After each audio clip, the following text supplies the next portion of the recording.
Buenos días, mi nombre es Lucía, soy residente del Servicio de Dermatología del Hospital Universitario Puerta del Mar.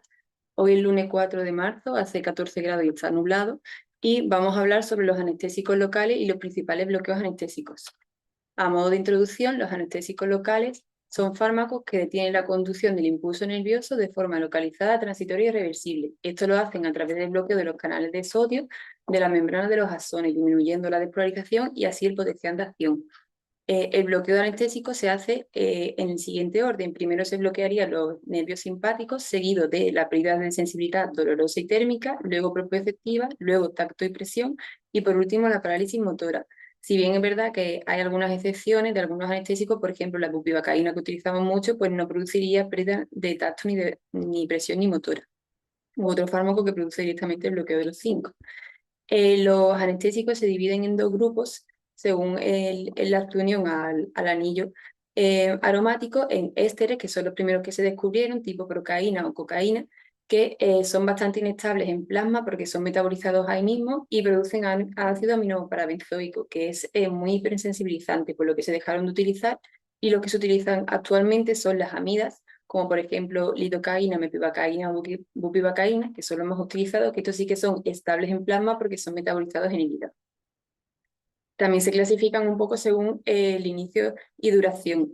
Por ejemplo, la lidocaína y mepivacaína tienen un inicio de acción casi inmediato, teniendo una duración intermedia, y la bupivacaína pues tarda un poco más en iniciar su efecto y su vida media pues un poco más larga. En cuanto a la dosificación, pues existe una dosis máxima que se puede aplicar en los pacientes, que se calcula respecto al peso, y también si se emplea adrenalina o no se emplea adrenalina. Como ya digo, pues se puede utilizar vasoconstrictores asociados a los anestésicos, lo cual tiene una serie de ventajas y desventajas. Como ventaja, que digamos que aumenta la duración y la intensidad del bloqueo, y como disminuye la velocidad de absorción del fármaco, disminuye la toxicidad y también puede reducir el sangrado del campo quirúrgico como inconveniente por riesgo de necrosis, mayor dolor durante la infiltración, y en pacientes predispuestos puede producir arritmia, hipertensión e infarto de miocardio. Y es por eso que está contraindicado pues, en las zonas acras por el riesgo de necrosis, y en pacientes con antecedentes con hipertensión grave, con enfermedad coronaria grave también, arritmia en el embarazo y con algunos fármacos. También parece que hay cierta contraindicación. En nuestro hospital utilizamos una mezcla diluida en suero fisiológico a la que añadimos mepivacaína, bupivacaína, adrenalina y ácido tranexámico. En cuanto a los efectos adversos, pues pueden ser locales en el lugar de la inyección, produciendo dolor, equimosis, infección, lesión del tronco nervioso o también efectos sistémicos. Estos efectos sistémicos se producen por sobredosificación, ya sea relativa porque inyectamos el anestésico directamente en un vaso sanguíneo, o absoluta porque nos sobrepasamos de la dosis. Y la sobredosificación afecta al sistema nervioso central o cardiovascular, y también se pueden producir reacciones alérgicas. A nivel neurológico, el paciente con una sobredosificación pues empezaría a sentir acúfenos, sabor metálico en la boca, parestesias, náuseas, vómitos, y ya a medida que se van agravando los síntomas, pues se producirían nixtamos, alucinaciones, también convulsiones, y por último se podría producir apnea y coma. En cuanto al sistema cardiovascular, pues el paciente presentaría hipotensión, arritmia, incluso choque y asistolia. En cuanto a las reacciones alérgicas, pues si son leves o moderadas, el paciente sentiría picor, urticaria, eritema, náuseas, vómitos, y ya grave pues sería el edema de gloquitis con broncoespasmo e incluso choque anafiláctico. Entonces, un poco la medida de precauciones para evitar estos efectos adversos son la monitorización del paciente cuando se vaya a intervenir. Siempre es muy importante preguntar las alergias, aspirar antes de inyectar el anestésico e intentar mantener un poco de contacto verbal con el paciente para reconocer precozmente las complicaciones. También saber reconocer cuáles son los síntomas que cuando se están llevando a cabo estas complicaciones, y ya pues si se producen pues pedir ayuda y un poco las maniobras de reanimación y control de la vía aérea. También para las convulsiones se suele poner midazolam si disponemos de vía intravenosa, pues por vía intravenosa, o si no por vía mucosa como la vía intranasal. También se han descrito la emulsión lipídica al 20% para la sobredosificación de anestésico. Y ahora vamos a hablar un poquito de los procedimientos de anestesia local. Hay tres tipos de procedimientos, que sería la anestesia tópica, aplicando los anestésicos directamente en piel o mucosa, y también estaría la anestesia local por infiltración y el bloqueo regional de los nervios periféricos, que son los que vamos a hablar en esta sesión. La anestesia por infiltración pues sería inyectar anestésico en el tejido subcutáneo y dermis de forma extracelular Hay dos técnicas que se emplean, que sería la infiltración perilesional, formando un jabón alrededor de la lesión, y luego pues infiltrando los sucesivos jabones para que el paciente le duela menos, y la anestesia angular, que sería inyectar pues, en ambos lados de la lesión y cambiando la angulación de la aguja para rodear toda la lesión. En cuanto a la anestesia locorregional, pues consistiría en el bloqueo de los nervios periféricos. Como ventaja, tiene una mayor duración de la acción con menos anestesia y no distorsiona la zona intervenida. Y como inconveniente, pues tiene más riesgo de daño neuronal y que hay que esperar un poquito para que ejerza su efecto. Su efecto no es tan inmediato como la anestesia por infiltración. Y bueno, los bloqueos que se utilizan más frecuentemente son los bloqueos de cabeza y cuello, sobre todo el área facial, teniendo que recordar que todo el área facial está inervada por el nervio trigémino, por su rama V1, como vemos en rojo, V2 en azul y V3 en amarillo. Y para la anestesia pues nos interesan principalmente tres nervios, que serían el nervio supraorbitario, el nervio infraorbitario y nervio mentoniano, que salen por sus tres respectivos agujeros que están siguiendo una línea con la pupila.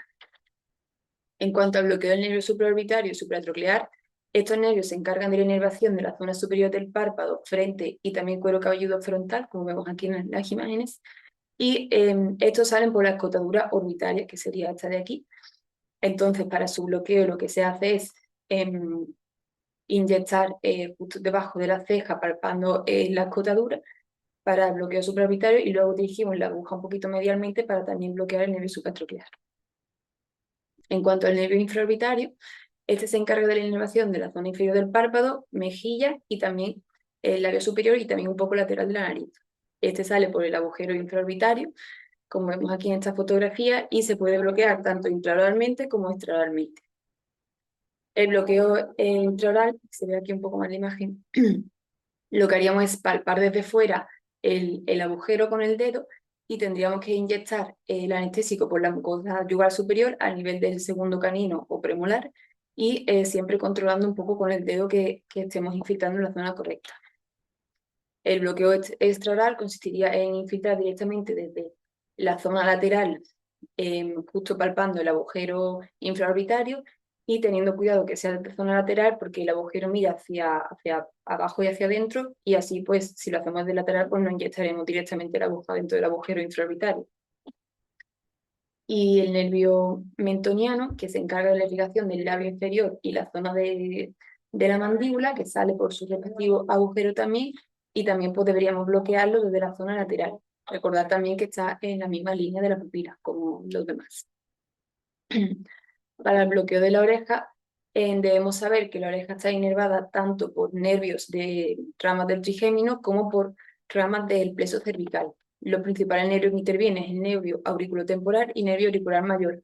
Si bien dan muchas ramas, por lo que para hacer el bloqueo de la oreja generalmente se hace siguiendo una estructura de rombo y así rodeando toda la oreja para intentar bloquear por todas las ramas nerviosas. También se pueden hacer bloqueos del cuero cabelludo, aunque son menos frecuentes. El más utilizado es el bloqueo occipital mayor, que lo que se haría en la línea nucal superior entre la apófisis mastoide y entre la protuberancia del hueso occipital, aunque existe mucha variabilidad anatómica aquí. Luego también utilizamos el bloqueo de los miembros, sobre todo de las manos, cuando en dermatología pues, queremos poner toxina botulínica y hay que anestesiar las manos, pues lo que se hace es dormir la palma de la mano, donde vemos en esta imagen que está inervada por el nervio mediano en azul y el nervio cubital, mientras que el nervio radial pues, se queda en la parte posterior.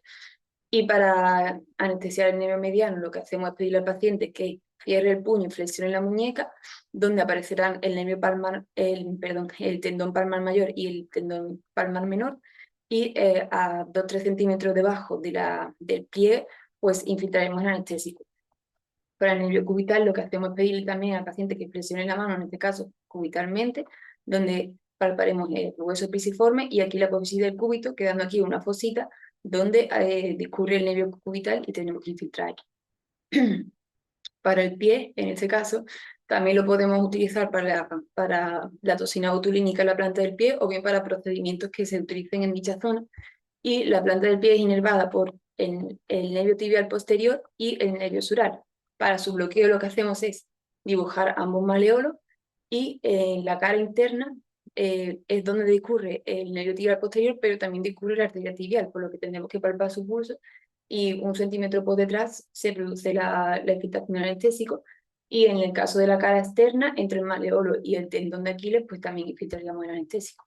Y ya por último, los nervios interdigitales, cuando llegan a las falanges, se dividen en una rama dorsal y una rama ventral, y estas pues discurren a ambas caras laterales de los dedos. Entonces, para su bloqueo, lo que hacemos es infiltrar proximalmente en la falange, como vemos aquí, intentando pues anestesiar toda la cara lateral de los dedos que discurren pues estas dos ramas nerviosas. Y por último, puedo decir que está contraindicado aquí el uso de vasoconstrictor. Y ya está.